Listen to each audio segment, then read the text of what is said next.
Unspoiled Network podcast.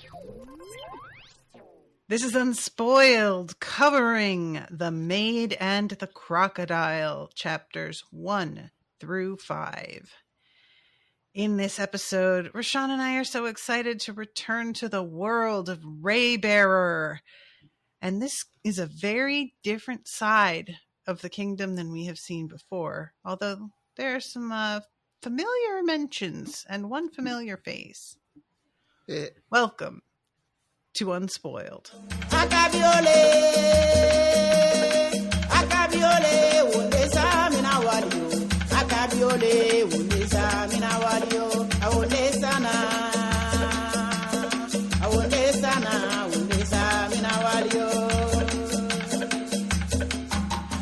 Welcome to the show, everyone. I am Natasha. I'm Rashawn. All right, we're back. Yeah, I'm kind of excited about this. I am too. I'm really curious if she's going to be doing another one after this. I'm sure that she would want to kill me for even asking. You know, the production to get this book out was quite an ordeal. It was quite an ordeal. I'm really excited to be back in this world. It's such a beautifully crafted world. It's filled with so much energy, and it's so vibrant, and it's so interesting and beautiful. And I just and her writing too. Her writing style is just it was like hearing from an old friend. Yeah, you know, that's the thing that I really, especially covering Spoil Me now with the number of different things that I'm covering. It's so interesting how different it feels to jump into something that you know the characters and it's familiar in a way that's very comforting, even if the story isn't comforting, you know? Yes. It's nice. This is what we get into fandoms for, man. Mm-hmm. So, all right. I want to mention, and I had sent you a text about this as well, that this book came with what she called a note to readers, which is just basically a trigger warning in another, just another way to say it. Mm-hmm. And it is for people, I'm assuming people who are listening are reading along with us, but sometimes people just hop in. Yeah. So the note to readers is that The Maid and the Crocodile is a warm-hearted fantasy set in the mystical world of Aluwan City, exploring themes of disability, discrimination, permanent physical injury, emotional and physical abuse, reproductive coercion, and familial death. If you are sensitive to these themes, please take care and prepare to embark on a magic and secret-filled adventure. And I read that and I was like, whoa. I'm in. What are we about to do? What are we about to do? And then I don't know if you want to call it a dedication or not, but it says on the next page, just to the ants in a world of giants. And I don't know why, but I love that. I love that. She has a real way. Listen to us. We need time apart. Remember we used to say that all the time? Time apart. I never said it. I would like the record to reflect. It was always Rashawn who said we. Was need it time always apart. me? I never ever said it. It's quite hurtful, and I would never let it pass my lips.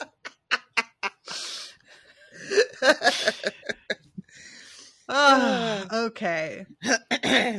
So the style that this is told in is very much like we're sitting across from each other and she's telling me the story, but in a very formal, like griot sort of sense.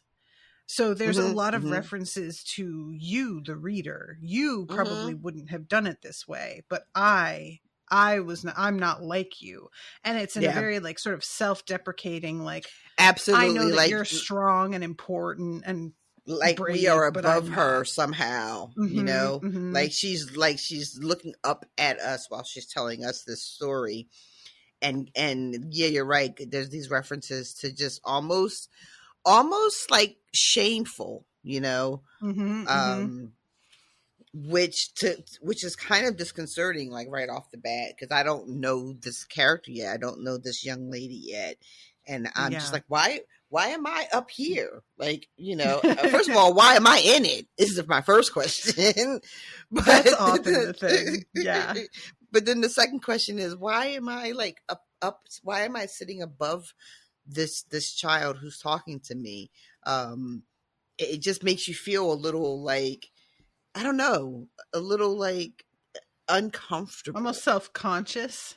Mm-hmm. Mm-hmm. Yeah. Yeah.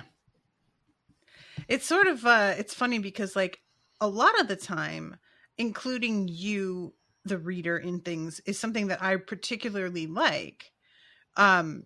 Because I find it to be the author sort of like winking at me and being like, well, you know how this can be. You know what I mean? Mm-hmm. Mm-hmm. There's a lot of that in like British children's literature where it'd be like, and you may have thought that so-and-so would be there, but you would be wrong. And I understand why you thought that, and it's like a fun little sort of, you're involved in this and I acknowledge you. But this is much more like I am judging what she's telling me and making like, evaluations of her character based on it, which I mean, I am, because that's part of just what reading is evaluating somebody's character from the words that are on the page. But like, it's got a really different feel when the character is aware of that happening to them. Yeah. It's usually not the character doing the acknowledging, it's the author. So it just feels very different. Right. The only thing I can imagine is that maybe at some point there will be a reveal that she literally is talking to some other person that will turn out to be a character in the book. Mm-hmm, mm-hmm. And then I will just feel silly for assuming she was talking to me. Yeah, I've kind of wondered that myself. And I was just like, you know what? She clearly intends for us to hear it as directed at us, even if it's not truly. So I feel comfortable going with it for the sake of the author's intent. Agreed. So it starts off, you are powerful and important, and I am only me, but I am told. In all caps. Oh, not for me. That's a shame, because mine, it's all caps. It's like, is it all caps at the beginning of every chapter, or is it all caps? Just that line to start the book. Okay, just that one line. Yeah, that's interesting. So weird that yours isn't like that. Yeah. Huh. Well, I guess we'll have to keep our eyes out for some different formatting issues. Next line is, but I am told you are a good listener, and if I do not look into your eyes, I am a little less afraid. So I will try to tell my story without lies. When a god stalked me on my 17th birthday, the day I aged out of the orphan house, I did not see him. Not at first. That's a hell of a hook. Mm-hmm. I mean, we're just coming. Stalked me. Oh man, I get so mad when I come across a really good first sentence, and I'm just like, "How did you do that? How did you do it?" Man, I think about this all the time, and I know it's the wrong frame of mind to go into something with, but you can't help it when you're trying to write a story. You can't help but consider your first sentence as like everything, you know? Mm-hmm, and man, that's solid. Gotta give it to her. Yeah, it's quite the fucking opening. It's like ominous, but also like, well, obviously I can't put the book down now. Exactly. You know? My favorite opening sentence of all time, I have two, but my favorite oldest one when I was a kid was a book called Quest for a Maid. And the first sentence is, when I was 10 years old, I hid under a table and heard my sister kill a king. Oh. And I remember just being like, excuse? And it's exactly what it sounds like. It's no misdirect or anything. So good stuff. And then my favorite from a Spoil Me coverage was when going to kill a nun, it is important you bring an army of sufficient size. And Ooh. that was from the series by Mark Lawrence. Oh my God, I can't remember the title of it. And Mark Lawrence like listened to my episodes covering his books, and it was very nerve-wracking.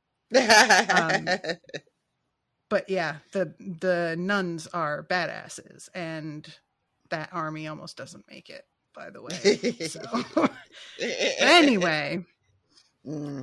I just checked and I already misspoke, and it's been like 5 minutes.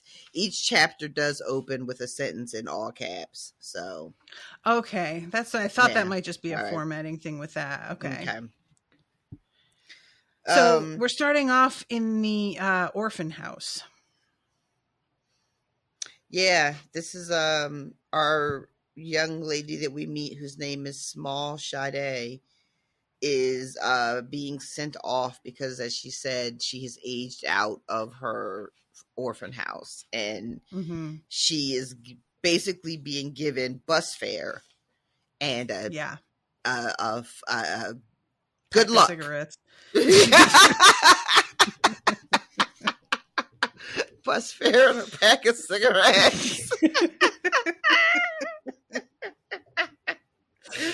but really, I mean, she's not given much else. So yeah, and she's having to perform this, my word, not the book's word, ritual with her caretaker, who is named Mama Poorchild, who is asking for reassurance that she was kind and that she did her best. And let me just tell you, I don't believe that she was kind. I do not believe she did her best.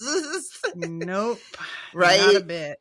And she's making this young lady, and it says, it's not even a question. So I gave her the answer she wanted, words I had repeated every day for the last year, meaning it a little less each time. Of course. And I did my best. And she has to just be like, I could not have asked for better. If they knew of your kindness and how you cared for me, the anointed ones would kiss your feet. Like, she has to lay it on really thick, because clearly this woman is a tyrant who has to be like appeased at every moment. Yeah. And we find out that Mama Poorchild was part of a sort of class of aunties called the Mercy Aunties, which Mercy Aunties, man, that's like a fucking badass name for a band. That is so good. The Mercy Aunties. Oh, that's good. And they are like a class of women that take on the orphans, and they pick up names, and we get examples of like Mama Poorchild being one. There's an Auntie Lost Angel, or the worst, she says, this is terrible, Sister Sad Waif. I swear to God. I like the idea of just sitting around coming up with the most offensive fucking name you can come up with. Motherfuck them kids. Right. Sister fuck them kids.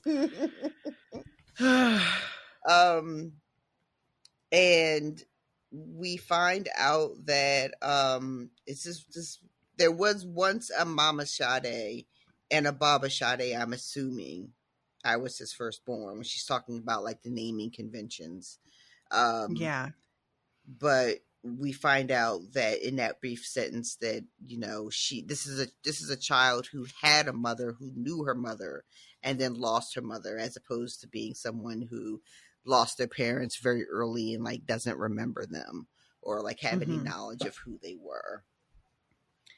And then she tells us a hint a little bit later about like feeling responsible for her mother's death. But we do not get very many details about that. And I am like both excited to know and also would rather not.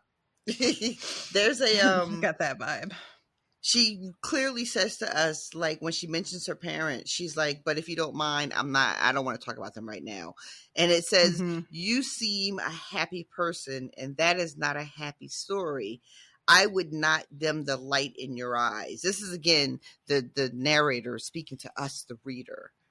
Like, she doesn't want to bum us out with her sad story. Like, it is a weird way to read a book, y'all.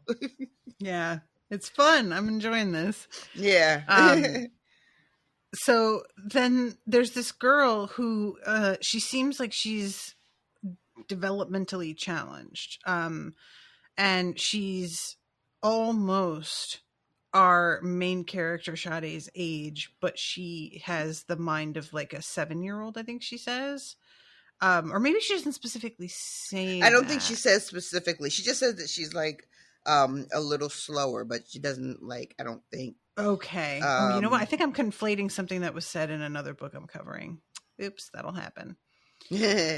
But yeah, this girl is like, well, you're not going to sleep on the streets tonight, will you? And Mama Poor Child says, of course she won't, but isn't making eye contact because she knows that this is a distinct possibility. They're sending this girl out who we find out shortly has both a visible disability and also it has like a visible difference in appearance that some find off-putting enough that it would affect their interest in employing her. And so it's really, we could be just sending her out to like starve on the streets. But and that this is sort of the way the system is set up, which is BT dubs, the way the actual system in our real life in this country is also set up, where you age out of the foster care system and you get like a suitcase and a fucking bus pass and a good luck out there. Yeah, hope we can connect you with some services if you're lucky. It's grim. It's super fucking grim that this is what our actual systemic, like, our structure is for children who grow up in foster care. We're just like, I think they really do send them out with bus fare and a pack of smokes, and they're just like on their own trying to figure out how to be an adult with like no familiar system in place. Yeah. But and then also I just want to mention that Mama Poor Child, as she's putting Sade out, she's just like, I think you should take a scroll with you. Because, that could you could be a scribe's assistant at the academy. And it's a lucky orphan who knows her letters. And Sade is like, well, I don't actually know my letters though. I mean, yeah, I worked in a place that they, right? Like, I had worked at a sweat mill that produced these torture objects called books. Copier children did not need to know how to read. We only needed to work. Stirring foul, foul vats of ink that singed our eyebrows and binding reams of paper with edges so sharp they drew blood. Books were for people with soft minds and full bellies. I had been hungry since birth, and so I stuffed the reed broom snugly into my pack. Yeah, I love that. I am always a fan of a main character who does not read and is not interested.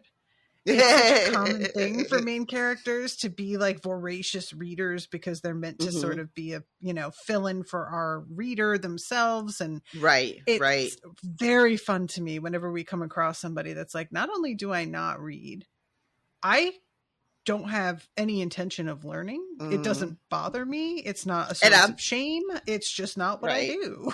I'm not even that impressed by those who do. Right? Like that whole books are for people with soft minds and full bellies. Like, and again, obviously, I think reading is for all of us.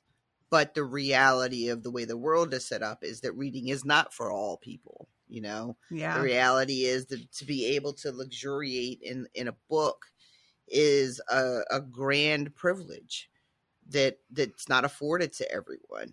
The time, the money it costs to get the book, or if you go to the library, it's free. But like the time, not everybody has the time to just devote to reading.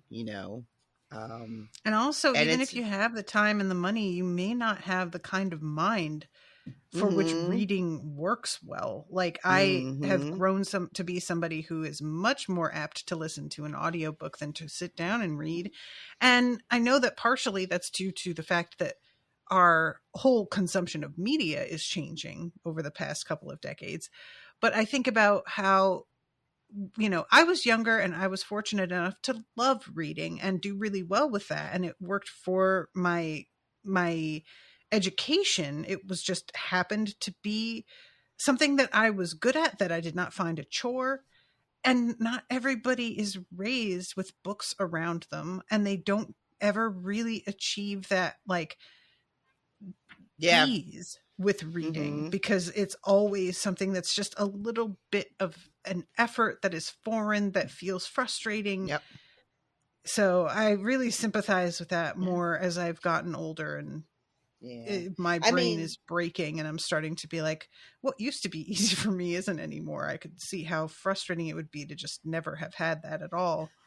there's I don't know what the stat is or something, but like on average, Americans read at like a much lower level than we assume.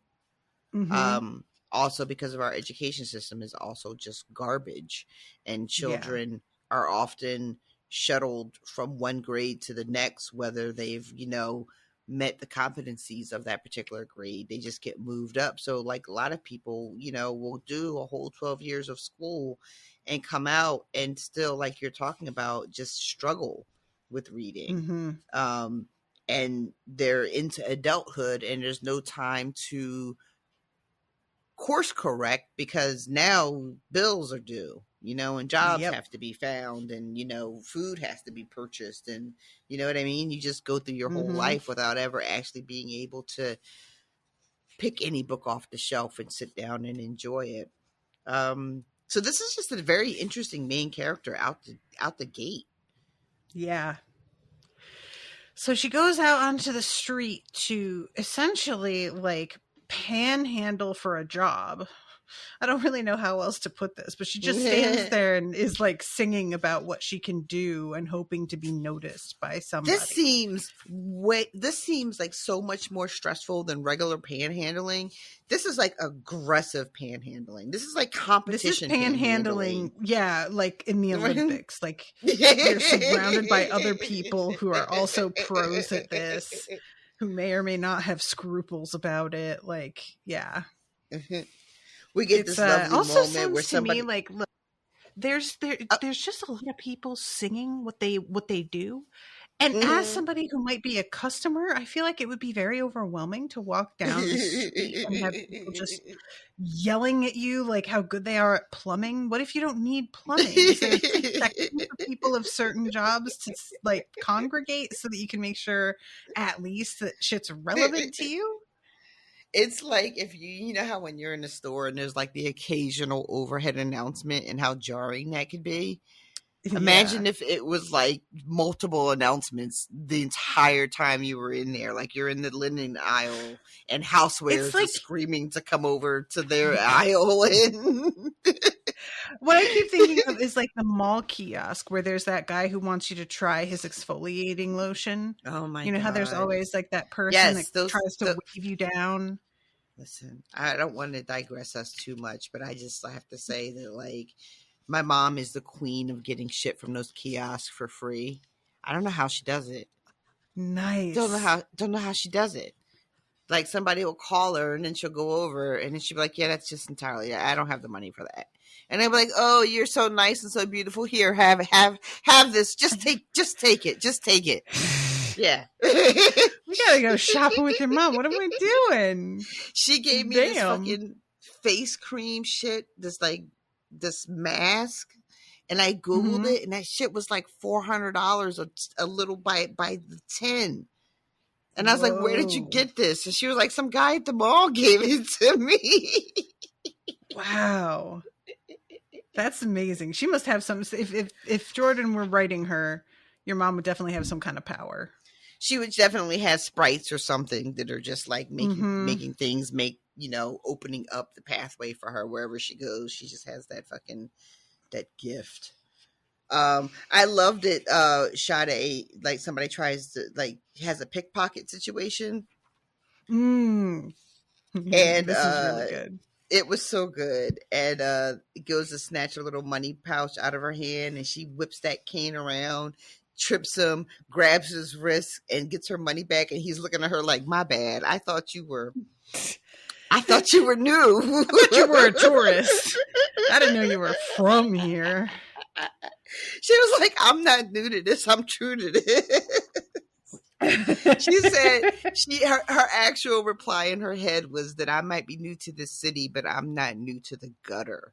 And I was like, oh, wow.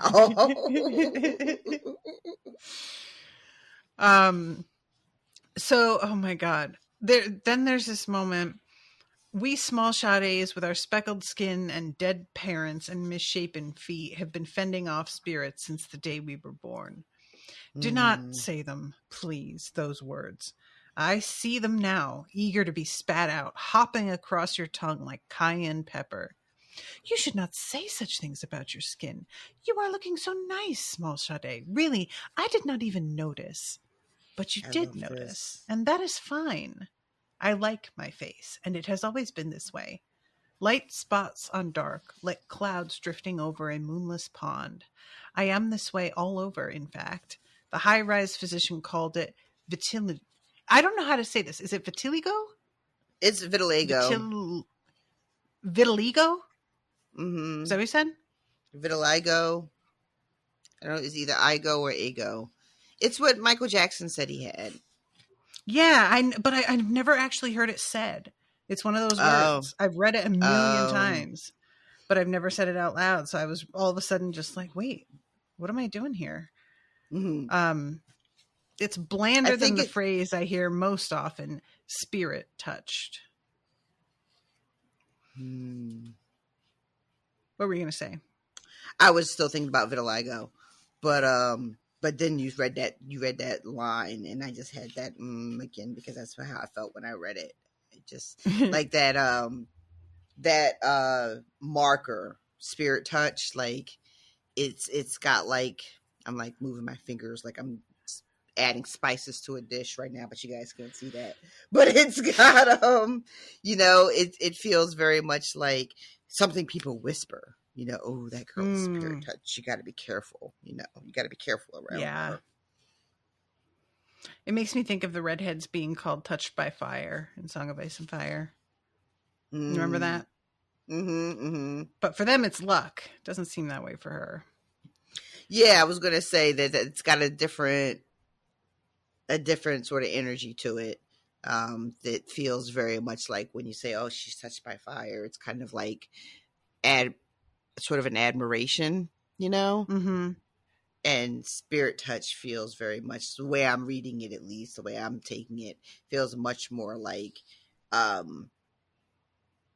marked in a way that's like evil, or if not outright evil, at least like sort of dangerous. And then right after that, oh, go ahead. I should mention really quick because it starts off this way, but we didn't really acknowledge it. There's a gecko that's following her around. And this gecko just keeps on like being in her face. And as soon as she sees it, she knows that this is some god that's like trying to get her attention for some reason. And her assumption is just that the god is bored and just wants somebody to mess with. And not that there's like some grand plan or anything.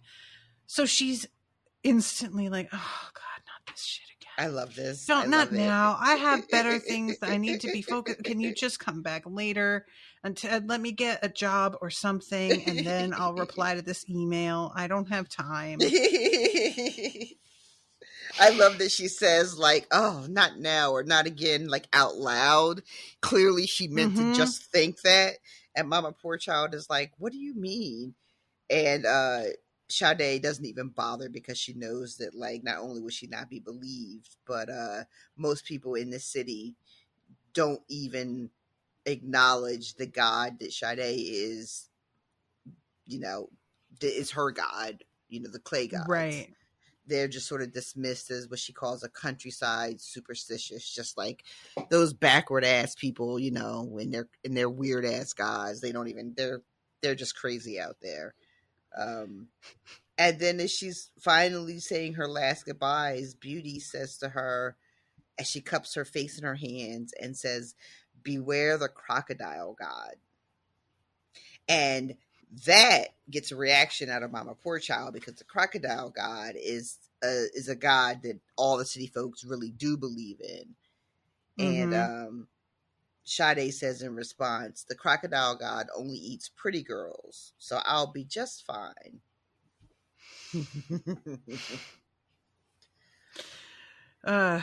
So this second chapter starts off with the pickpocketing, then a bunch of examples of the people yelling, and her description of like, I can get around with my foot, but it does begin to really hurt me after a little while, and I have to learn how to, basically it's a description of utilizing spoons, that whole thing of just like, Yes, I have a limited amount that I can get done, and I have to figure out where to put that energy throughout the day. And it was better to use my cane at all times, even when it attracted unwanted attention.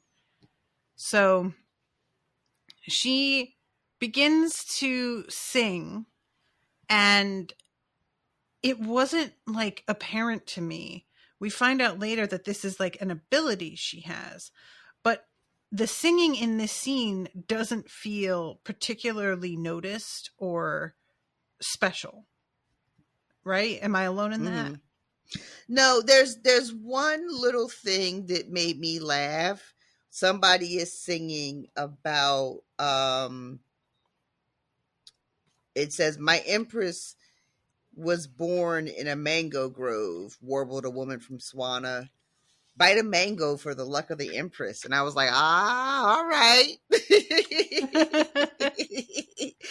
I see what you're doing there. A little shout out. but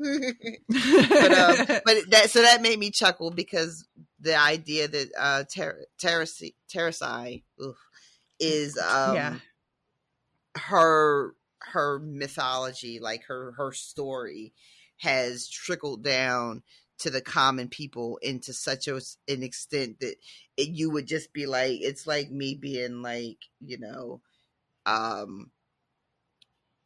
the mayor of Philadelphia went to my high school and I knew her in high school. So like, I'd be like, yeah, you know what I mean? Like, Yep. It's just like a little like, oh yeah. But the empress is from, you know, my place. You know about my mangoes. Sounds filthy. It does sound dirty. I did not mean it that way.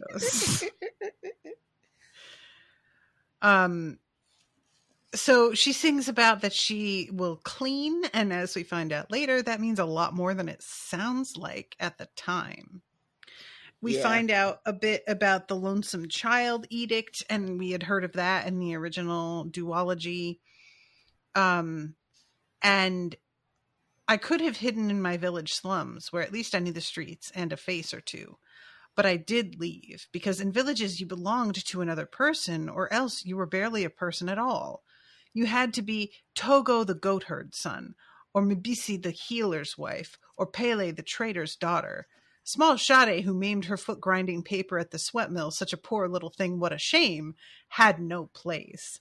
I had lived in between names, changing shape like mashed fufu in a pot, forced to fit whatever crevice they jammed me in. And that was a really interesting comparison in situations. It makes a lot of sense. It's in a smaller community, why it would just feel like now you're unmoored. Yeah. It's funny too, because like, you know, in the way that we live now, community is not as like closely knit or tight as it once was. And there's, you know, whether you have a desire to go back to that or not, you know, that was once the way things worked across all different cultures. You know, there are like lots of other languages where like Russian jumps to mind, but I know it's not the only one, where like the whole way you're named is like your given name is like son of so and so or daughter of so and so, Right. and that's how your name is. And that if you don't belong to anyone, then who are you? Like you don't even get a name. Mm-hmm. And that line, I had lived in between names, is such a beautiful way to say, or to express the feeling of like not belonging to a family. But instead of like Yeah. saying family, you just say names. Like I lived in between names. This is really a phenomenal turn of phrase. So she is I imagine future me bustling down the city streets, stopping to help awestruck tourists. You're not from around these parts, are you? I would ask, flashing a worldly smile. Here to see the sights? Well, what are you looking for? The best food stalls are near Palace Hill if you can afford it. Oh, me? I am just Sade of Oluwan City, and I could be. All I needed was a job. And then we get the mention of silt for the first time.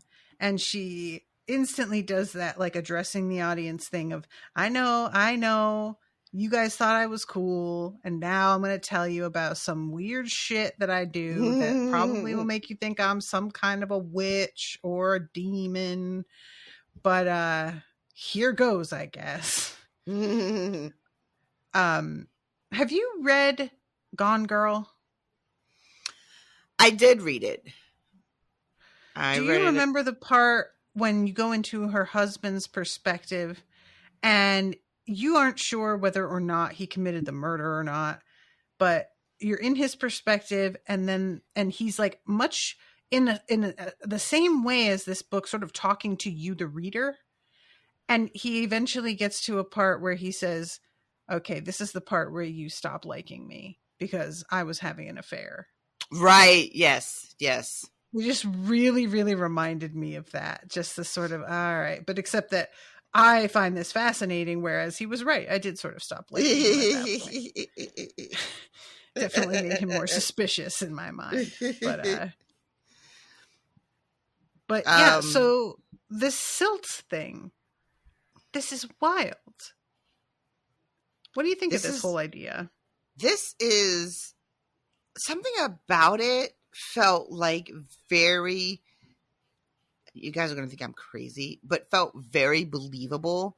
And I guess it's because it's magic, or it's magical, but it doesn't feel that far removed from the way we talk about people anyway. When we talk about like the energy people bring with them, when they come into a room, or their aura, or their light, or, all the different words we use to describe how a person,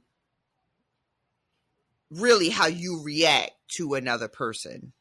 And when she talks about like, where for those that are at peace with their places in the world, the spirit still is light as air. But those who reject the roles placed on them by others will chafe at the web into which they were born. They will feel the silver dust as cotton lining in their throat, hands reaching up from the earth to grasp their ankles, waiting every step. And I was just like, that is crazy, but also doesn't feel like the first time I've read or experienced this. You know what I mean? It just felt familiar. Yeah. Yeah, there was something about it that, like, it also, the whole idea of energy and the way that it can like grow stagnant and need to be cleared out or replaced with something better, more like lively or helpful or whatever. It just sort of made me think of that as well. And there's also that series, The Golden Compass, and dust is something that can be seen on people using a certain tool, and you don't have any until you reach basically puberty. And then all of a sudden dust begins to collect around you. and there is a sort of sense of dust around objects that are made by man. But anything that is naturally occurring, like a stone or, if it's just a rock, it doesn't have any. But if it's a rock that's been formed into an axe with, twine and a branch, then it's got dust all over it. And it made me sort of think of that in terms of consciousness, but I don't think it is the same thing. It was just sort of reminiscent of that for me. Right. The next line after the introduction of the silk that she can see is fucking devastating. When she says, "Me, I barely felt the silk. Life had slung me a rotting portion that I had choked down without a sound. For at day's end, a meal was a meal." My God. It's page 11. Yep. This has to Jesus. do. I mean, the nerve of her. Mm-hmm. I remember this last time too. There were just like multiple moments that we just had to stop and be like, Jesus Christ. So she, this whole thing turns out to be quite significant later. And we find out that there are people who seem to fake what she can actually do as well. Yeah, she turns out to be the real deal, even though she was sort of an apprentice to what she calls a grifter. And we get a little bit of mention of her mother here, very brief. We still don't know the entire circumstances of her mother and how her mother died, but it says that the world had called her mother a nobody, but she refused to believe them.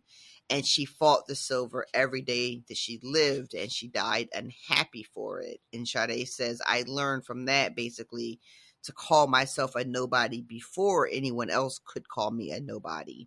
Poison could not hurt me if I dosed myself first." And that is such a real fucking thing that we do, that I know I have done in my own life, and I know other people have done it as well. This idea that, like, if whether it's diminishing myself or diminishing my potential or whatever it is, like if I tell myself not to expect anything, then nobody can disappoint me. And if I don't aspire to anything, then I won't ever be disappointed. And if I don't think of myself as someone, then when someone tells me I'm no one, it won't do any damage to me. It won't be effective. Like, I'll be immune to it. Yeah. Yeah. So finally, this woman sees her and beckons to her. And it's a woman that seems to have like a nice vibe. So it's feeling somewhat positive. And then these other two bitches have to come in and trip Sade and make her look bad and just try and be like, well, why would you want a cripple who can't even like walk through your house? Obviously, why buy a broken pot? Yeah. And Sade is like so unaffected by this because it is just the way that she has always been treated. It's not even really like my face burning with shame. It's just now I have to get up, Yep. Cruelty was weather to me, as dull and inevitable as rain in wet season. Like, come on, y'all. Yeah, she has this. Sorry, go ahead. I was just going to say, this is a young lady who is only 17 and has already given up on a life for herself. That could be anything other than the bare, like, minimum. That she just doesn't expect anything good to ever happen to her. Because why would it? Nothing good has ever happened to her so far. Why should tomorrow be any different than yesterday? It is just such a fucking awful, but like reality based way to live. Like this, you know what I mean? Like you want to like, as a reader, I want to jump in and be like, why are you saying these horrible things about yourself? And no, things can definitely get better, and all you got to do is hope for a better tomorrow. And like, she would laugh at my face.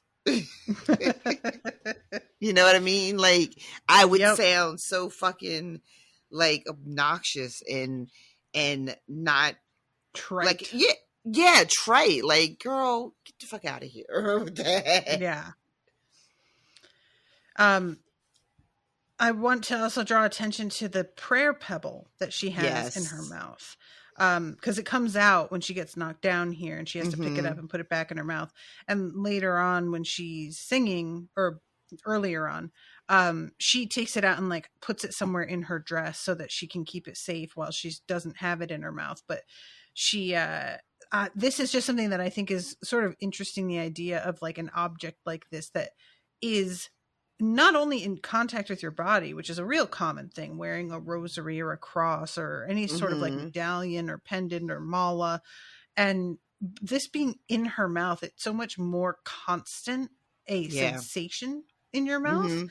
And I was just sort of like, this would be fascinating if I didn't worry that I would like choke to death doing this all the time. I would be very sort of compelled by this concept. Yeah, I really like this idea too, and something about it felt very comforting. Like, I could imagine how comforting the constant presence of it would be, and you could kind of like make it a fidget, but in your mouth. It reminds me of stimming. Yeah, exactly. I would be concerned about cracking my teeth because my fucking dental insurance is like not great and doesn't cover anything. But when I had my tongue pierced for a long time, and it made me think of that, like the sensation of having that ball in my mouth. And I had it for about 7 or 8 years. I had my tongue pierced, maybe closer to 10. And having that constant thing. And then when I finally took it out, I missed it so much. It took me a long time to get used to not having it. And I like kept thinking I immediately wanted to go and get my tongue pierced again. And the only reason I didn't is because getting your tongue pierced is so unpleasant. It's just it's not a good time. It's great having it, but getting it done is just it's no good. And I couldn't bring myself to go through that a second time. I can understand.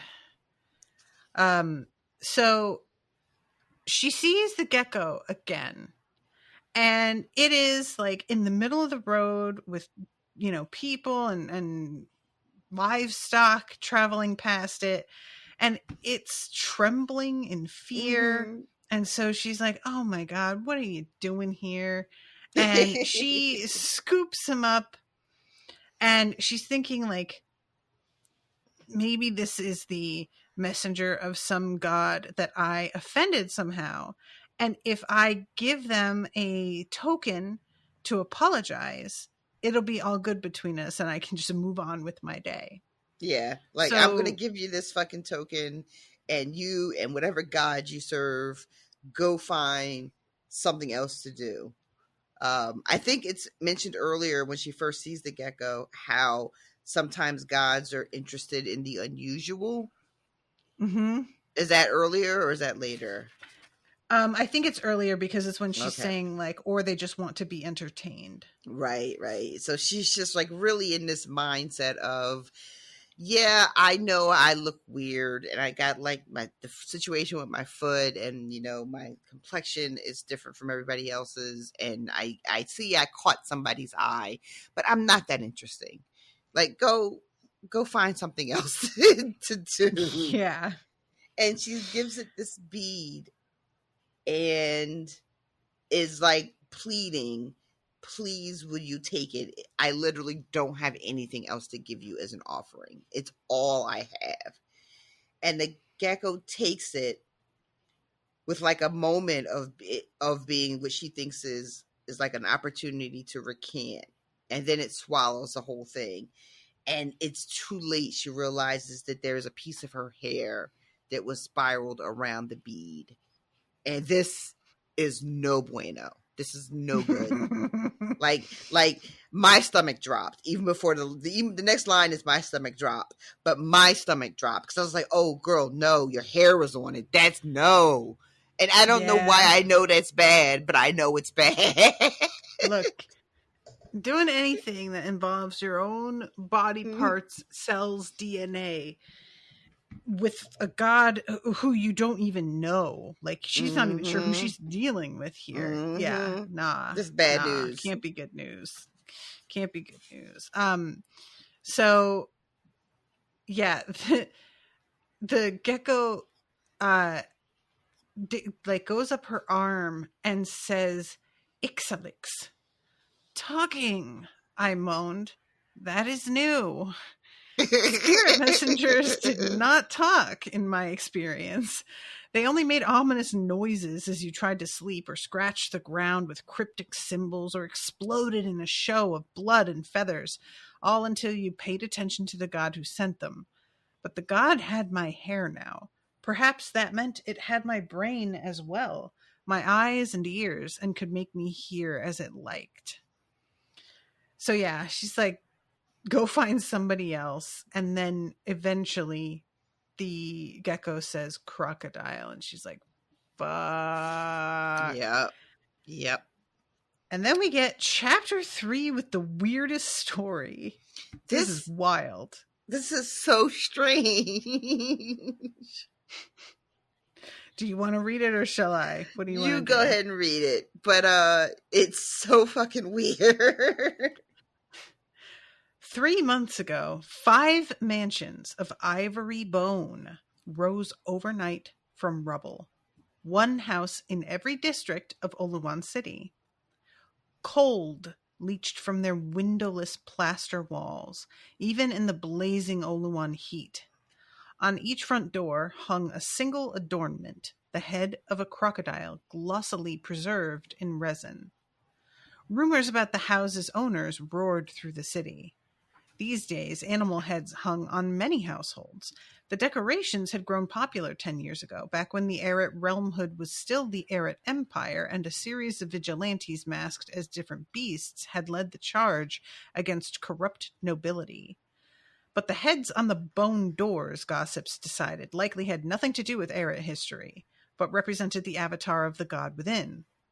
They concluded that a shape-shifting spirit had built 5 shrines to itself.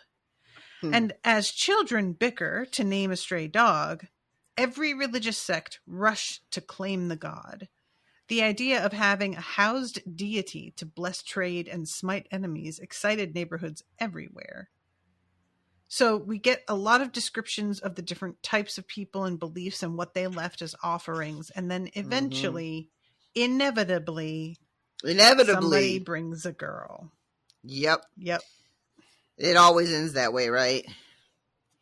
And this girl human had sacrifice. been both beautiful and poor, an unwise combination in any town. That fucking line hits. Oh, she really is like just. This young lady, neighbors had called an angel, but then she had decided she didn't want to be married or have any children, so they called her a witch. And isn't that the fucking way it goes? Yeah, it do. And so they snatch this girl. They break into one of the shrine doors. They tie a rope to her ankle, and they just throw her into the house to see what happens fucking next. They have no idea what's in there.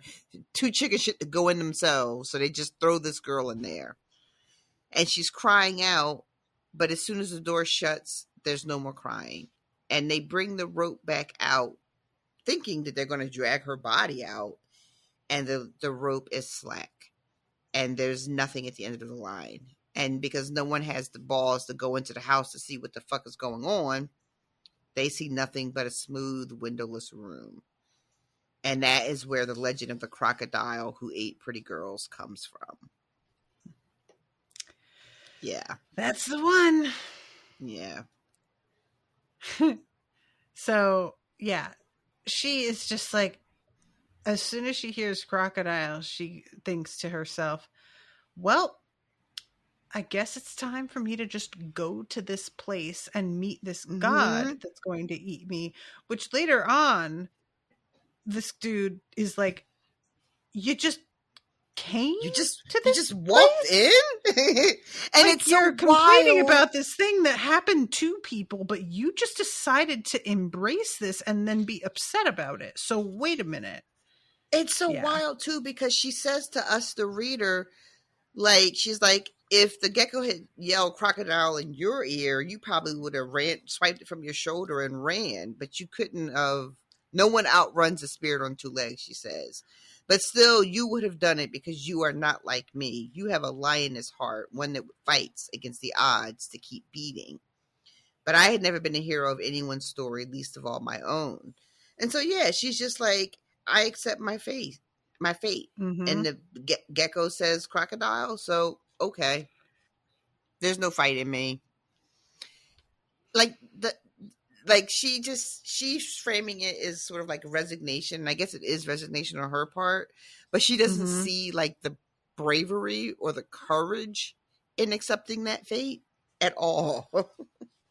Yeah, I don't see it that way either, I gotta say. No. No, that's not bravery. That's cowardice, if anything.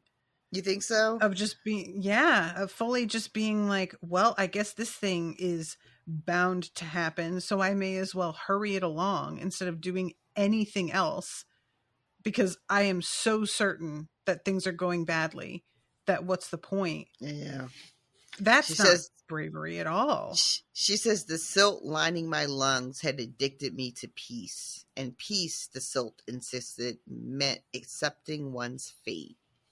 So yeah, I guess it's not bravery or courage in the traditional sense, but there is something, I think, it's probably not the point of the book. The book would probably be more about, like, hopefully her fighting for herself and for her right to exist and to thrive. But there's something to me, maybe it's just personal shit, that there's something about accepting, like, just something about acceptance. Like, not everything can be fought against. Yeah, but acceptance when you haven't even tried to find an alternative, that's not really acceptance in the way that you're talking about. Like, when you have looked at a problem and deciphered finally, there's nothing I can do to change this, so I have to figure out how to be okay with it. That's one thing. But she hasn't done anything to try and find a different way. I mean, well, but remember, she's thinking that she's dealing with a literal God. Like, how do you, Sure. if a God is saying this is your deal, and you subscribe to the belief in that God, then, like, what wiggle room is there to have with a God that you believe in? Well, I mean, you don't know, because gods are all different in this world. Apparently, they have real distinct personalities. That's fair. I think I'm thinking of it more like the sort of, if you are a small person, and I mean small, like, you don't have any power, you've never had any power, you've never had anything like work out for you, you don't have anybody behind you backing you, and you have just fed a god your hair, and then the god is like, you have to come to me. Why would she think that there's any other option?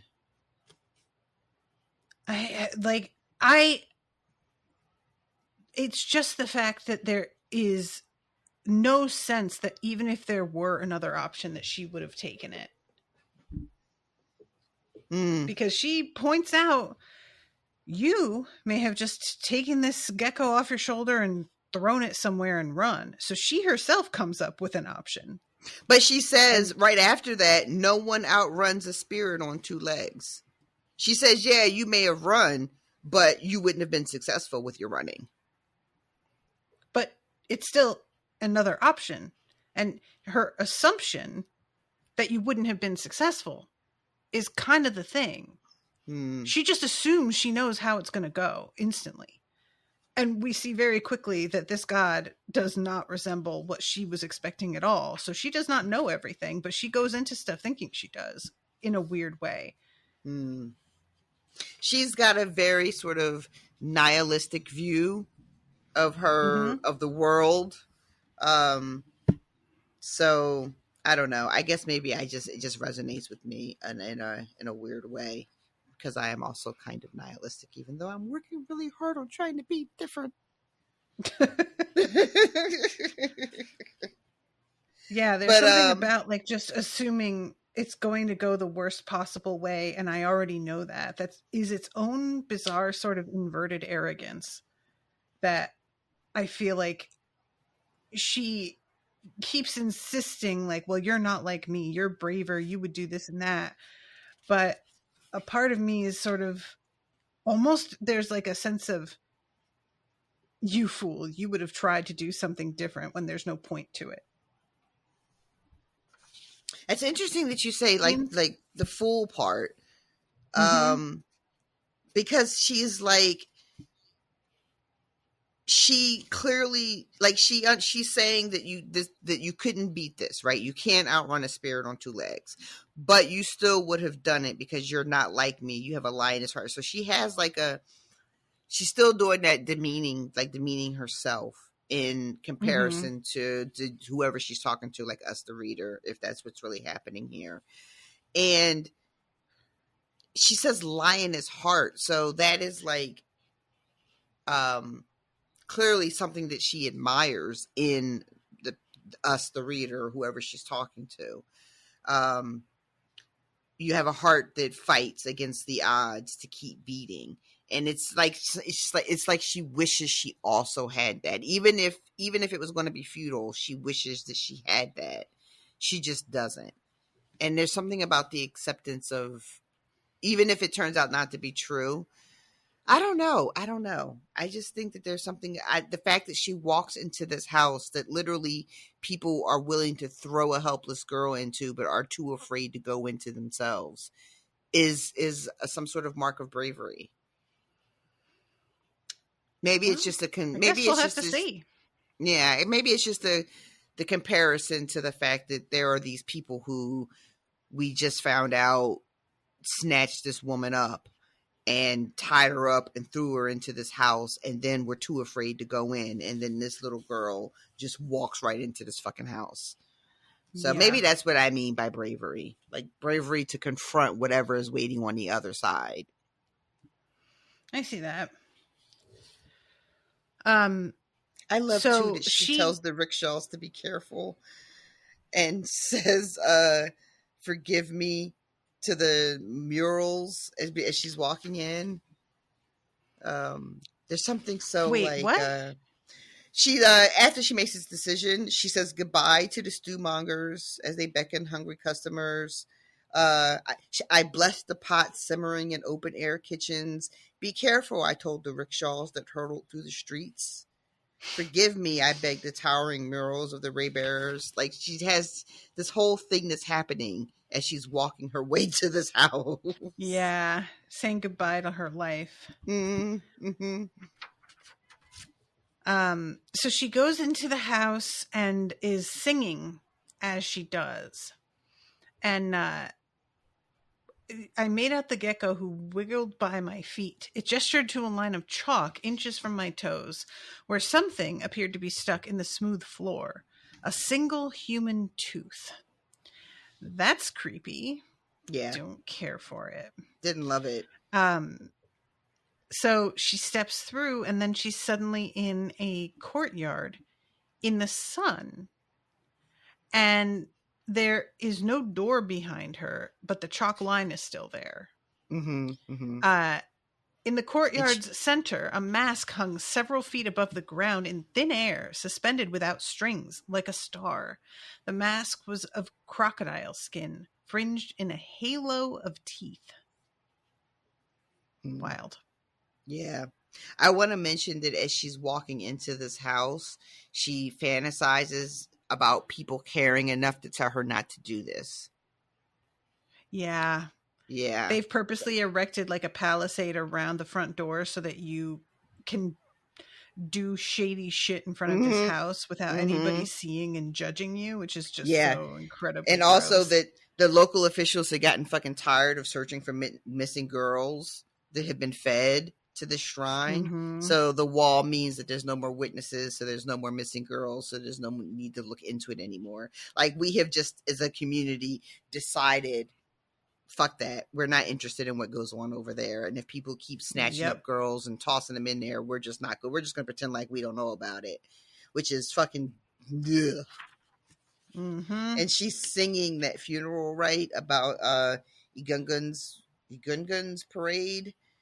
Mm-hmm. And she's so convinced she's going to die, and then she comes out the other side. She's just like, wait, what?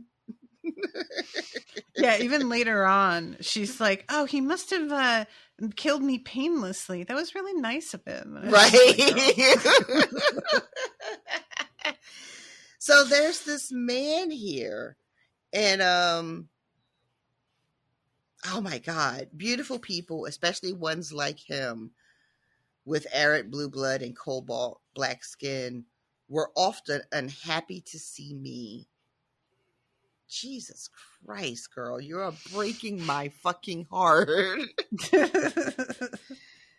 But there's a man there, and he's a little banged up, but clearly he is fine as fuck. Yep. Sometimes that makes it all the yummier. Like I'm banged up just a little bit. So I go for boxers and shit. And he's like, normally I look really good. He says, normally I'm devastating. Sorry about how raggedy I currently am. Not how I usually roll. Oh my God. I laughed so hard. But yeah, she shows up and he's just like, so they sent you. And she is also just like, I'm just not going to say anything. I'm just going to stand. She doesn't ask any questions. Nope, she just keeps being like, sure, yeah, whatever you say. And she addresses him. She calls him Oga. And he is just like, he knows her name. Mm-hmm. And when she calls him that, he says, don't call me that. I'm useless and covered in mud. And she says, sorry, Oga, just in case it was a test. And this is when she realizes that she's not dead. And she's just like, so where the fuck am I? And this place that she's at is really empty. There's nothing else going on except the gecko, the mask suspended in the air, and this god. Yeah, there's no birds or anything, even though it feels like they're outside. There's no insect sounds. It's like very, bizarre. And it says, an iridescent film, the weight of 100,000 whispered prayers and expectations glowed across his chest and arms, his neck and bare shoulders. Grief gnats sparkled hungrily at his ears, while lurid ambition spores clung like burrs to his waist-length locks.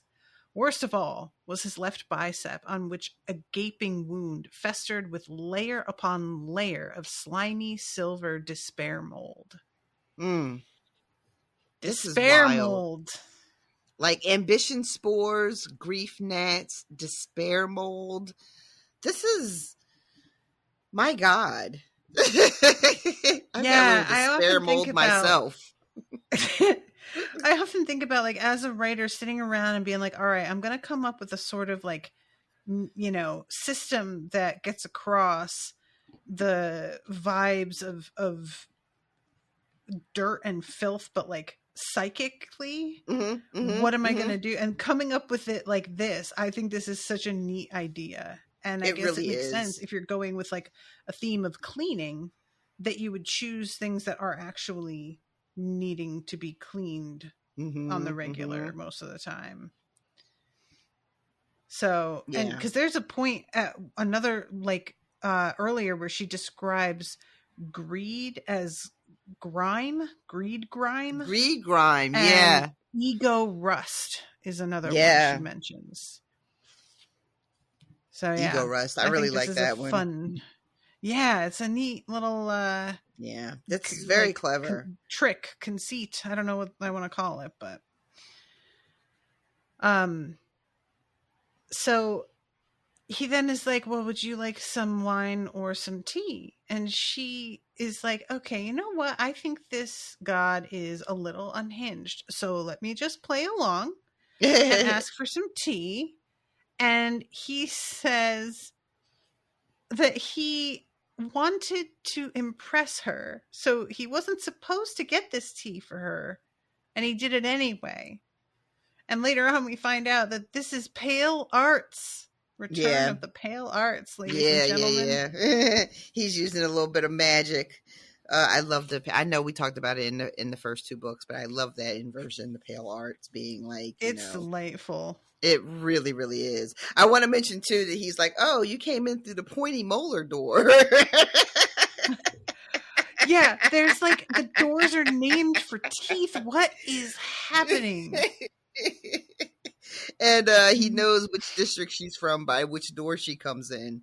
And I just thought that was really, really funny and a neat little thing to do in there. I don't know, like, because it's human teeth, we're told, right? It's definitely a human tooth that she sees in that first house that she goes through. So I don't know, like, I'm not super excited to find out what's going on with the human teeth here, but it's very, very interesting. He's like, I'm glad it's not the chipped molar door. Why is it gotta be chipped though? Get a fresh one. Actually, don't do that. I don't know where those things have come from. I take it back. So yeah, that's really fun. The chip molar door is the palace district, and he just finds them insufferable. And he tells her that he assumes that she's been filled in on the details, which she has not, but she does not take this opportunity to clarify that. And then he does the tea, shows off a little bit, and she's sitting here with this tea, and she says, I had planned to say thank you. I wanted to say, if you're going to make things fly, set themselves on fire, please warn me in advance, oh powerful and insane crocodile god.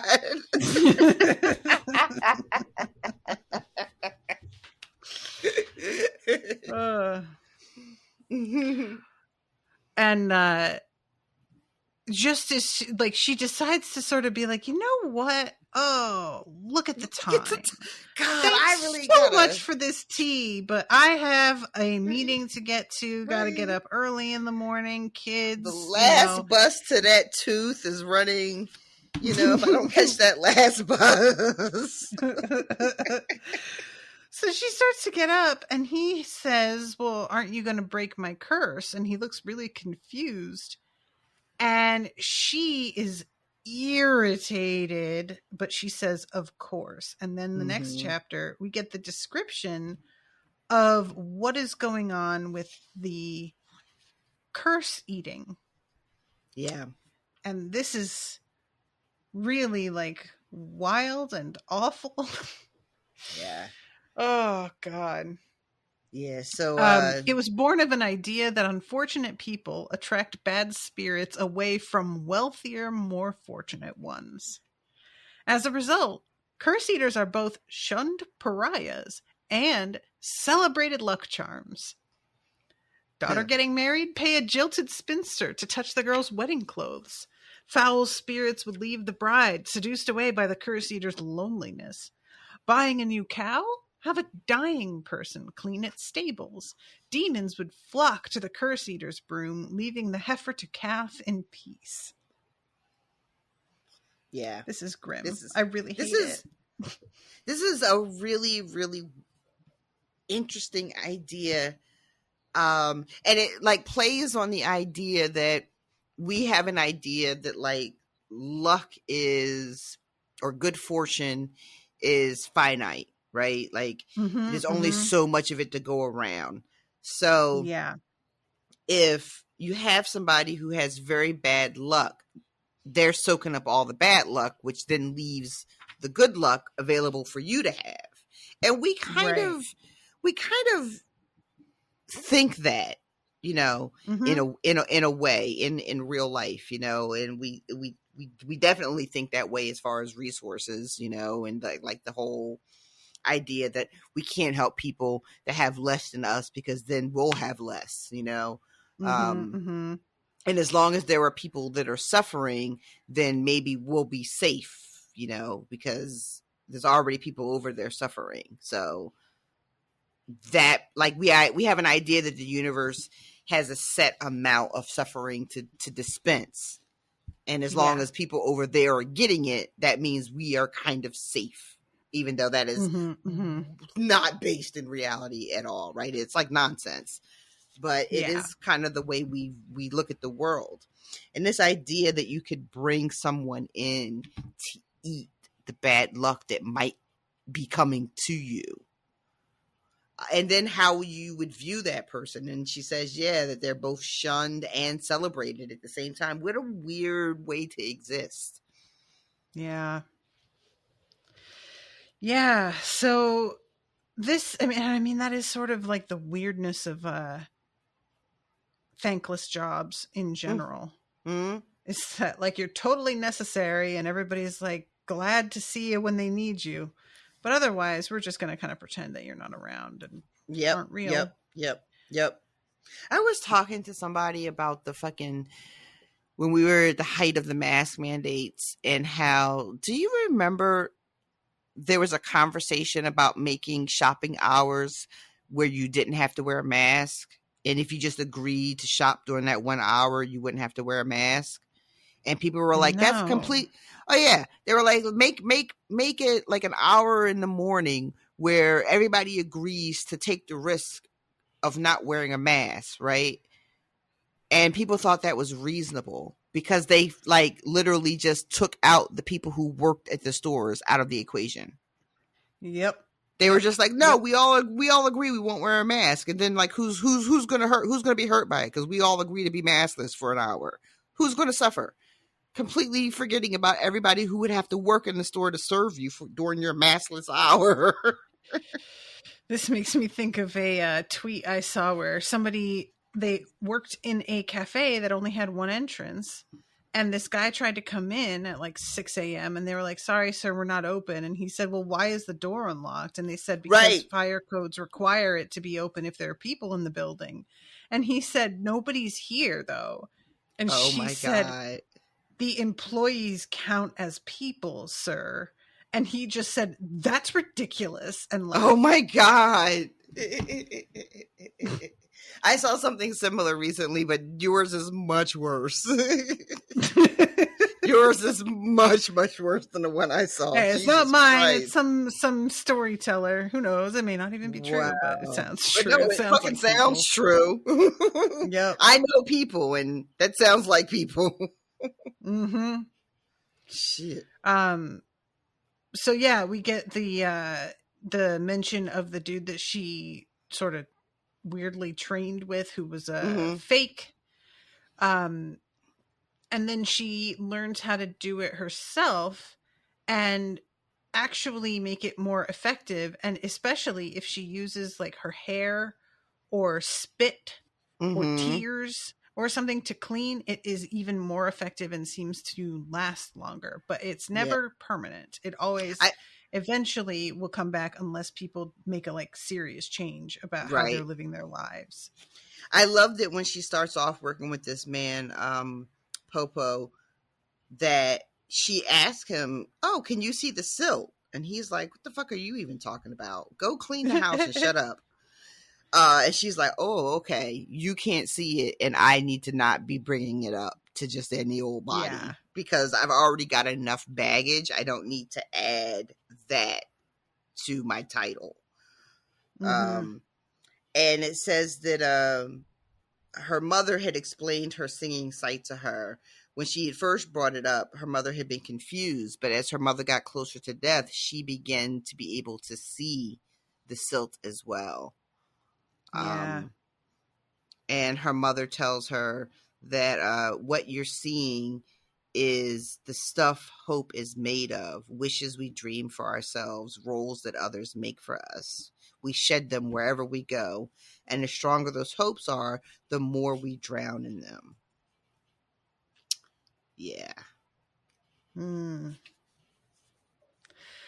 So she comes over to this guy, tells him I need hot water, towels, rosemary, and then there's soap, honey, and I know that it's meant to be soap, honey, but I definitely read it as soap, honey. Like, like she was calling him honey. Very much. I had a That's moment funny. of like real confusion because I wasn't listening to the audiobook for this. I was reading it and I was just like, wait, that's a sudden attitude shift. What just happened? And then I was like, oh. I get it, my bad. So she cleans it off, and even though it is not all the way better, it is certainly better than it had been. And she sings a song as she is doing it, which apparently these songs just come to her and are not something that like the message is meant to be taken seriously or that she intends.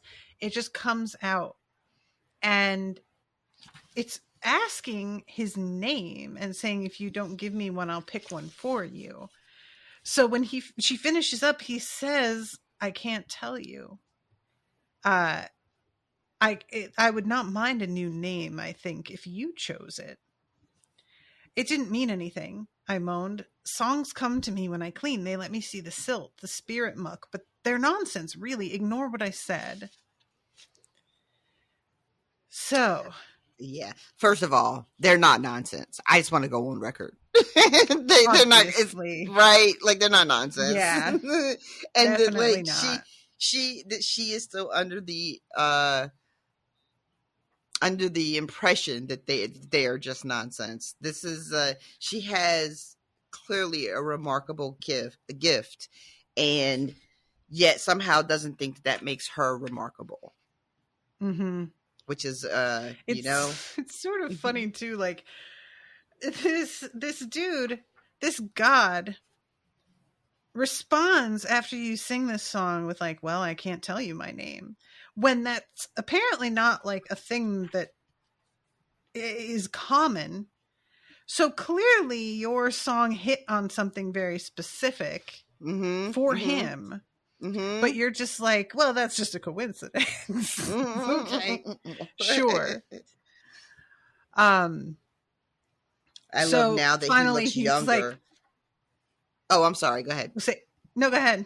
I was just going to say, now that she's cleaned him, he looks much younger than when she had first seen him. He looked much older and moved with the rigidity of an iron. But now he seemed barely older than I was, and the stiffness of his shoulders did not come from age, but from the brutal, unending pain. And we should mention, too, that as she's cleaning him, she gets to the wound on his arm, which is like the worst part of him. And when she says, what is this? Because there are two stones in his arm once she's cleaned him. One's metallic, the other is green. And she says, what is this? And he just says, my doom. Dun, dun. So this is when we get into sort of a weird misunderstanding. It's Allison and Viserys all over again. And she's like, so you're not going to eat me? And he laughs, and then he sees that she was genuinely worried about that. And it's like, wait, is that what Ixalix said I was going to do? And she's like, the little guy never said anything. And he's like, little guy? And she's like, yeah, you're Gecko. And he's like, oh, no, that's not Ixalix.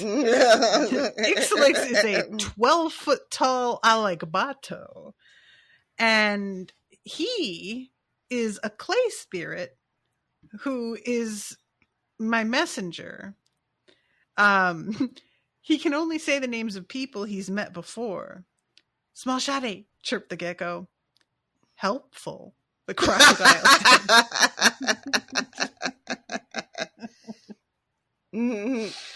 Oh, he's doing his best. Oh my god. So then she's the like, crocodiles. if Ixalix didn't like tell you to come fix my curse, why did you come here? And she says, I was gonna be hunted if I didn't, because your gecko came and got me. And he, again, you came even though you thought I'd eat you. They were tied up, thrown in, you just walked. And this is a moment. My pulse throbbed fiercely. Any ant who lived in this world of gods and giants knew that accepting one's fate was not foolish. The cost of fighting power was to limp away in pieces. I had tried it once. Yeah. As a much younger, smaller Sade, I had stood my ground and said no to power. It had cost my mother her place in our village. My no banished us both to the haunted bush where bad food and tainted air had stolen away my mother's life. My no had killed her. What is happening? That's really where my that's not bravery is coming from. I want to know. Like, I just have so many questions. And I can see like why, like her willingness to walk into this house being like, because she has learned a lesson of it's not even worth trying to fight because you can't win, you know. And he says to her, though, I am not sure I believe you. If you didn't want to come here, why would you bond our souls? And she is confused. She's like, why would I? What now? Hold on. You gave me your hair. And then he realized, and he's like, wait, was this a mistake? And she's like, yeah. And he says, take it back. And she does. And then he's like, it didn't work. We're still body bonded. I am new to the rules of spirithood. I will have to consult Ixalix on what can be done. From what I've seen, these bonds are like salt dissolved in water. Possible to reverse, but not easy. What does that mean? Can you possess me? He swallowed hard. Parts of you. And read my thoughts? I demanded shrilly. Can you tell what I'm thinking right now? No. I swear, and even if I could, I would not try. More than anything, our link means you have my attention. As long as I live, your needs will be difficult for me to ignore. That is so fucking vague. I needed like 12 follow-up questions. Right? The trouble is I am changing into something whose attention you will not want. Sir. Listen. Make it sound more sinister, please. Right? This is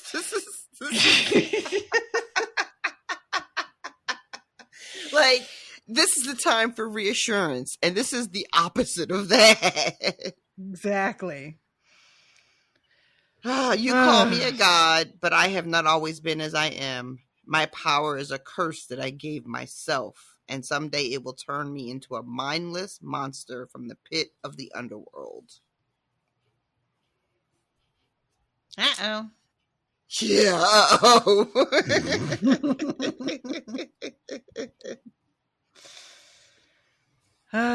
So then, chapter 5.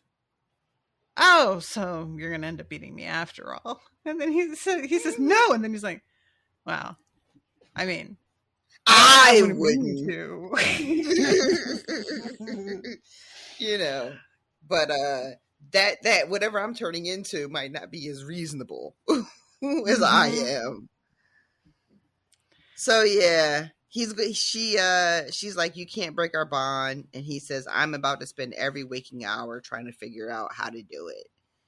And before she can really spiral into a panic based on what she's just discovered, another chalk line starts to glow, and he's like, yellow molar door. This is what the yellow molar. I don't like it. The pointy one, the chipped one, the yellow one. And he's like, the agricultural district. And then someone pops up, and dun dun dun, it's an old friend of ours. Ta-da! Ewan, I think it's how it's said. Let's visit the handy dandy pronunciation guide that's included in this book. Oh yeah, I forgot about that. So this is Yeung. Yeung. Y-E-H-U-N. Y-E-H-U-N with the emphasis on the un part. Okay. And yeah, this was the girl that had been gonna be sacrificed, and it was supposed to be like Tarisai swooping in to save her, and Tarisai doesn't, and this causes the girl to just utterly lose faith in saviors, essentially. A grim childhood, but eventually things do work out. It's just pretty emotional and terrible to get there. Yeah. But yeah, she's here hanging out with this this fucking guy whose deal seems extremely complicated. Right. And, you know, we know that we have liked her, so he can't be all bad, I guess. Right. I suppose we don't know her so well anymore, so maybe she's not. Well, so I think, like, I was trying to remember from the other two books, and I feel like we know who this is, right? This dude? Yeah. But maybe I'm being crazy. So help me remember. So I know, right? So there was a very uncertain task. When Tarisai was like trying to, I can't remember if it was the first or second book, but eventually there's like the one guy who he plays like he's really handsome, and he plays like he's drunk and a flirt, and you don't need to take him seriously, but actually he's really fucking book. Serious, and he like he's playing like the rebel, and he's wearing like, I think it was a crocodile mask that he wears. Yeah. And then we think he dies, but I can't remember exactly how he dies. But I don't believe see him die. So this is him. So I'm thinking, based on this chapter 5, I'm like, oh, but see, the thing about the gems in his arm, I cannot fucking remember from the first two books what if that was something we saw, something that Tarisai knew that he had done. And he had it in because it was like part of the way he was being bound by the warlords, who sort of like ran his area. He was basically prince in name, but they were the ones who dictated how everything went. Right. And the gem was part of that, but I don't remember if he was freed of that or not. Yeah, I'm thinking. I feel like she was able to free him somehow, but I can't remember. But that's who I'm thinking this is at this point anyway. Especially based on what Yeon starts to talk about with the timeline of how like everybody thought you died and then you just fucking showed up again one day. Yeah. Yeah, that's really weird. We'll get to that part. Yeah. I love when she shows up through the molar door. The first thing she says when she sees Sade is like, "Did they throw another fucking girl in here?"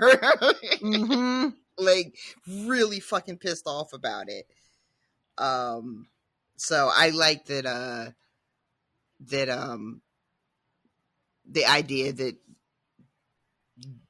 the sacrifice is just the fucking people in the community assuming that's what needs to happen, and it is not anything, you know what I mean? It's not something that's being asked for, or that the crocodile even fucking wants to happen.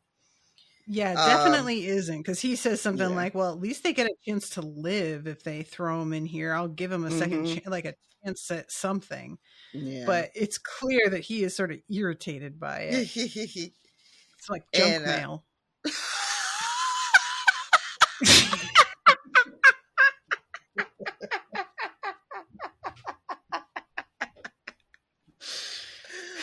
my God.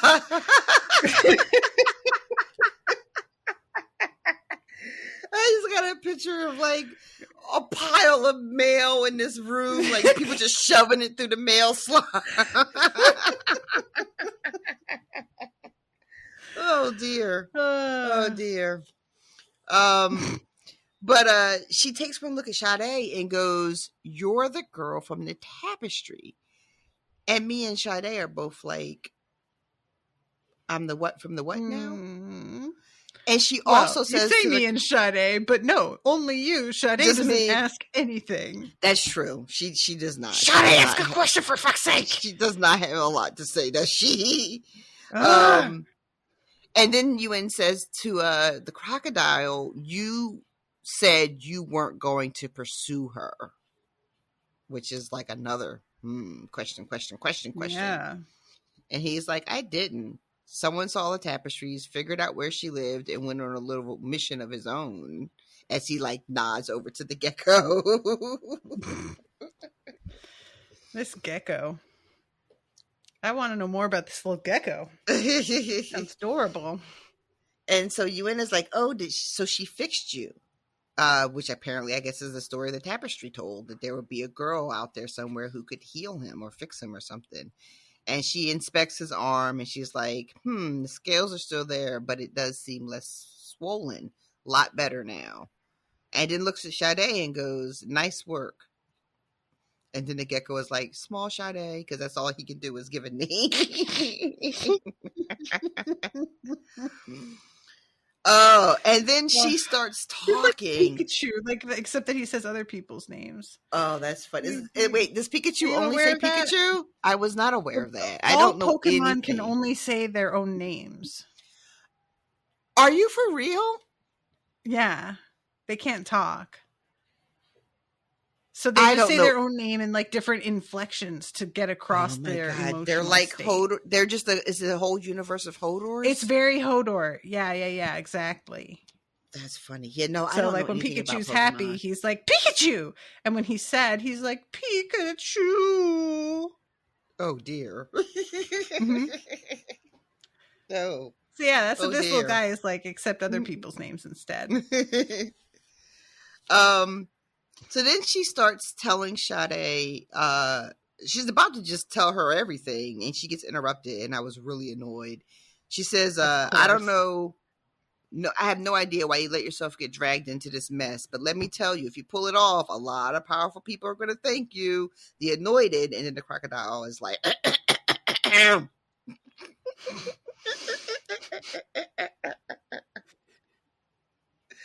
I want to know, why don't you ask what questions? So then he looks at you and is just like, "I told you to stop fucking using this as a train station, ma'am. You can't just be popping in and out through the teeth just to get where you need to be." Which is I also enjoy how really funny totally to me. unconcerned she is. She's just like, Listen, yeah, I can, pretty much. There's a line, it says, when she first goes to Yuen, first touches the crocodile, Sade, where is it? It says something like, she grabbed his arm and in a way that sent like, she grabbed the god's arm with a casualness that made me shudder. Because, Sade is still having this like God interaction. And now someone else is just materialized and is just like grabbing him all super casually and shit. And I guess that if you're watching that, you would start to wonder like, well, who's this bitch? She's just grabbing this god all willy nilly like it's no big deal. Like what is she and what kind of power does she have? Indeed. So the whole reason that she's here is because she needs to get some flowers for her girlfriend's mother. And if she had walked the whole way, they wouldn't have lasted the trip. I love it so much. She's like, I really enjoyed it. Impressing your girlfriend's mother is not an emergency. I beg to differ. So he says, yeah, it's easy for you to say. sitting over here in your ivory tower. It is, though, because it's made of bone. It is I don't know if it's a literally tower, but yeah. And then when she finds out that Sade is a curse eater, she's like, really? Do you need a job? Because, like, I know some people. And she says, Mama Dele, I think, is Mama Dele is the place she first suggests, and then is like, and if you don't like it there, I could take you to the palace in Anilioba. And instantly, it's backwards. Sade is like, it's the Ilioba is the first option, the luxury district. And no, and then it says, if you really don't like Mama Dele's, I have some connections at an Anilioba palace. Did you get ahead of me? Oh. Look no more. Oh, yeah, you're right. I'm sorry. Apologies. That's okay. But yeah, that's the one that Sade is very vehemently like, no, I don't want to be running into any Anointed.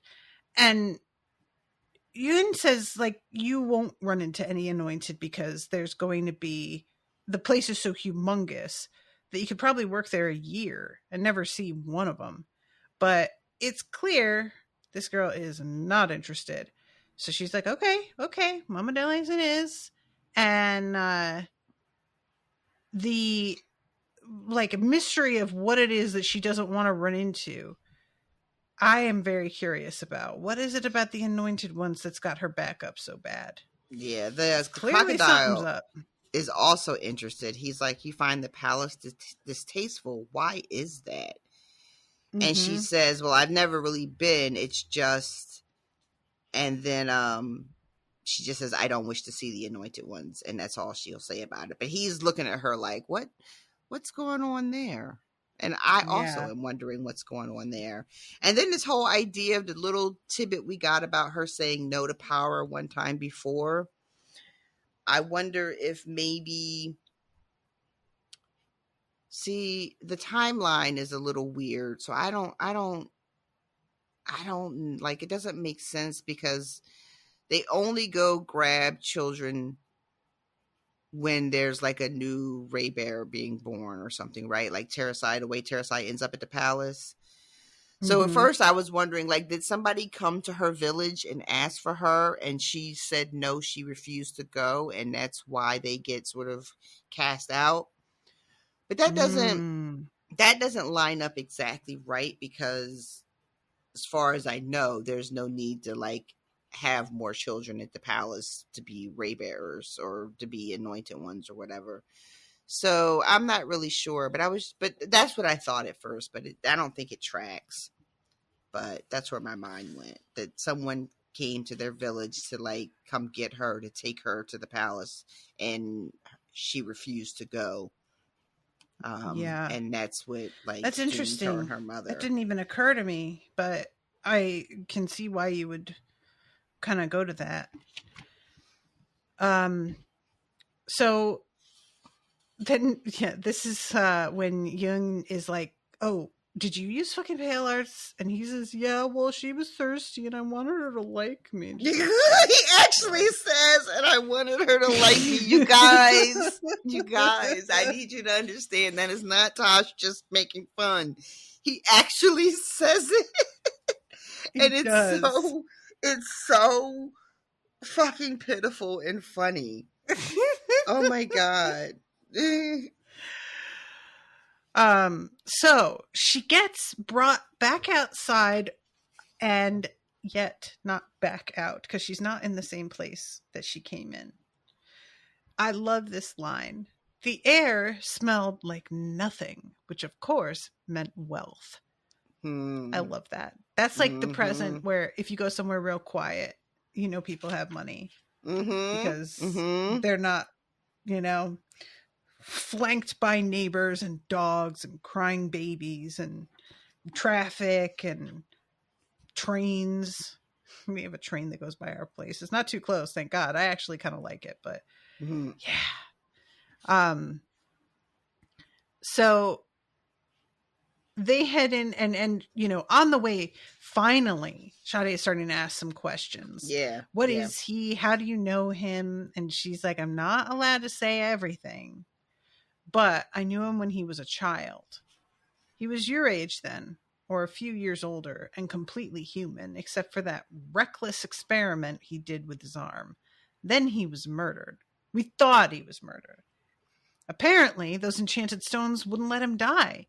They sent him somewhere, but he was gone for 9 years, then splat!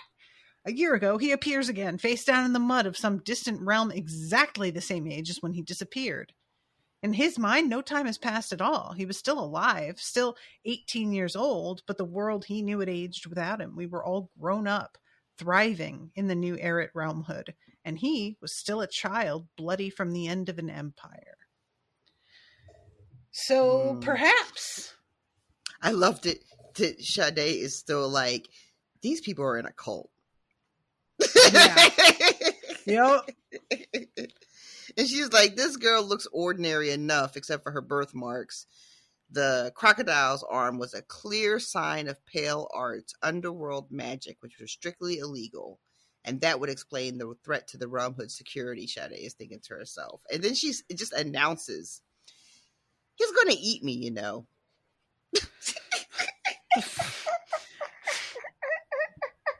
Madam, I have a suspicion you are correct, but not in the way you mean. Oh, when he says goodbye to her too, he toasts her and says to Sade, the girl with worlds on her skin. Right. Yeah. Because she ends up asking about that later too. Like, he called me something strange. What does it mean? And Ewan, it sort of starts to explain, like, well, you know what a globe is. Have you ever seen one? And that's what the croc sees when he looks at you, an ocean of stories of potential. And then she says, I had a map on my skin once too. You can barely see it now, but it told of my pain, not my potential. I much prefer the map on yours, which I thought was really beautiful. I like that. Yeah. Yeah. So there's one very troubling line. When Croc goes full lizard beast, he's dragging you along with him. And all Sade says is, it's not my fault. And I'm like, that's not the first thing that I would be saying in response to a sentence like that. That's all I'm saying. There's a couple of questions. There's more than a couple. There's a gross of questions. A gross of gross questions. So we pass by a long stately avenue murmuring with fountains and glinting with statues of Anoba Kunleo the Perfect. And she just talks about the people that she sees and how she's expecting it to be really like ostentatious wealth. Mm-hmm. And instead, it's a real mixture of people. And basically we find out, oh yeah, this used to be a gated community, but we put an end to that and they are not happy. But, oh well. We brought socialism to the realm. Mm-hmm.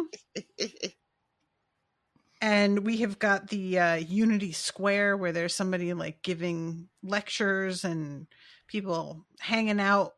And finally, there's a building of sandstone with elegant arched windows and a fragrant rooftop garden. Welcome to Belogun Inn and Philosophy Salon. A rest stop for the traveling elite. Her words were sardonic, but when she stared up at a certain blossom-framed window, her face flushed pink. Yeah. So this is when Sade is like, oh, she must be somebody important, or else they wouldn't let her come over here and try and seduce this chick. And then when they go into like the servant's entrance, Sade is like, you don't have to come this way just because I'm here. Go and greet your girlfriend at the front. I'll just wait for you back here where little people like me basically belong.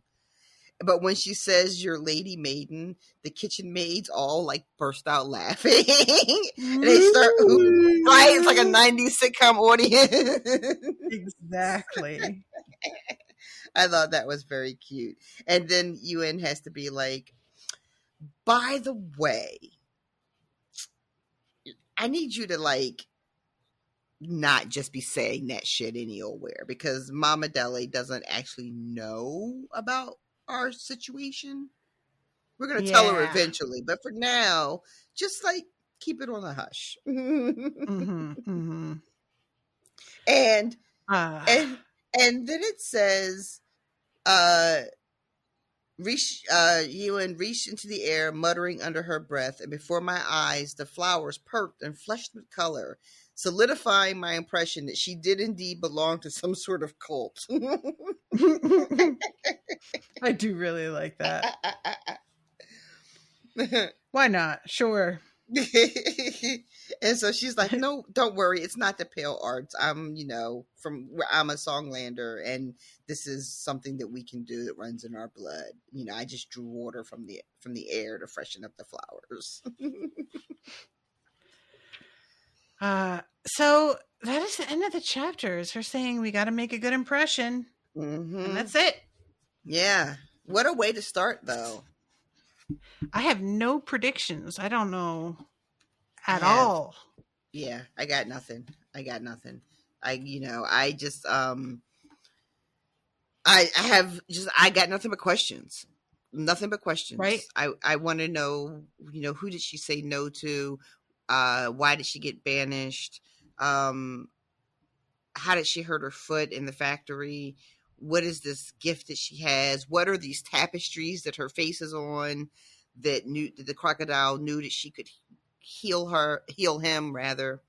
Why does she not want to be anywhere near the anointed ones? Like, there are just a lot of fucking questions. She doesn't know her father. So, yeah, we had a whole thing with Tarisai and her father. Like, is this something else that's going on? There's just full of questions, but I'm so excited to be back in this world, you guys. I'm so tickled. Yay. Yeah. Yeah, I am excited also. I really am. I'm sad that there's only one, but I'm excited that we get to read it just as it comes out. That's pretty fun. Yeah. That never happens, that timing. So yeah, that timing was fucking perfect. So is there anything else that you want to mention before we wrap this episode up? We are just under 2 hours, which is pretty good for us. Look at us. I hope that people pick up the book and join us on this. Like, you guys, Jordan is just really, really good. She's just really good, and everybody should be reading her work. So, yeah, I hope people are listening with us and reading with us, because it's really just delightful. And, I said all of this on the first 2 books, but it is, for me, really satisfying to have a fantasy book, that is, while it is multicultural and there are like, representations of various cultures, it is, Afro-centered. It's Afrocentric. It's, it's a nice world for me personally to be in, with these descriptions of these beautiful Black people. Yeah, I just love it. I'm so happy to be here. I'm just happy to be here. Agreed. All right, everybody. Well, thank you all so much for joining us. I hope that you guys have been enjoying getting into this universe if it's new to you. And if you're reading along, by the time this episode goes up, I will have posted a reading breakdown for it. But, I know a lot of people try that follow along, and that just doesn't work out a lot of the time, which I understand. Yeah. So, I mean, if I wasn't constrained, I would be knocking this out in like less than a weekend. So I get if people pick it up and they just burn right through it, because I really could. Like, it's just so well written. I could write through this in no time flat. It's a surprisingly short audiobook too. I'm going to go look and see. Oh wait, no, it's not. It's like a good 11 hours, almost 12 hours. So I must have been reading the wrong thing. Never Yeah. mind. I thought it was going to be much shorter, but I'm glad it's not. Yeah. So It looks like it's good. 280 pages for me. So, That's it looks substantial. small though. Like I'm holding it in my hand and it's like really nothing. It feels like there's nothing to it. But also, the last book I had in my hand was A Song of Ice and Fire, fucking Dance with Dragons. And so anything other than that feels like nothing in your hand, because that book is so fucking monstrous. I meant in the size. Yep. Uh-huh. All right, everybody. Well, if you want to support the show, go to patreon.com/unspoiled and you can get early access to this episode ad-free. And also there is a Discord where there's a spoiler channel and no spoiler channel if you are interested in chatting with people and making sure that you don't get spoiled on anything. And the spoiler channel has like spoilers for the whole book. The no spoiler channel has spoilers up until whatever has been released. So I just want to make that clear because a lot of people seem to think that no spoiler channel means no spoilers of any kind ever. And that is absolutely not the case. It's meant to be for the people who are reading along. So don't go in there if you haven't even started the series and you want zero spoilers, because that is not how that is going to work. I just wanted to warn. But all right, everybody. Thank you again so much. We love you dearly. Until next time, toodaloo, motherfuckers. Bye, guys.